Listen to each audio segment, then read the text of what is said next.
দুধের ভিতর ঢেলে দেই তাহলে দুধও গরম হয়ে যাবে আর দুটি তো তরল দুধ তো এক পেটেই যাবে।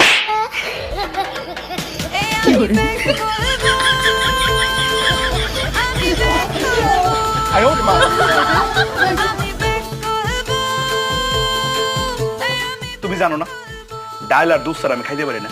এগুলো তো সবার আগে আনবা। রাখো নিয়ে আইতে কো। ও একটা জিনিস লইছো কেরে, ডাইল কই কালি দুধ আন লইব। আমি অনেক বুদ্ধি কাটে এটা কাজ করেছি মায়া। ও বৌমা, তোমার কি আমি বুদ্ধি কাটাইতাম কইছি?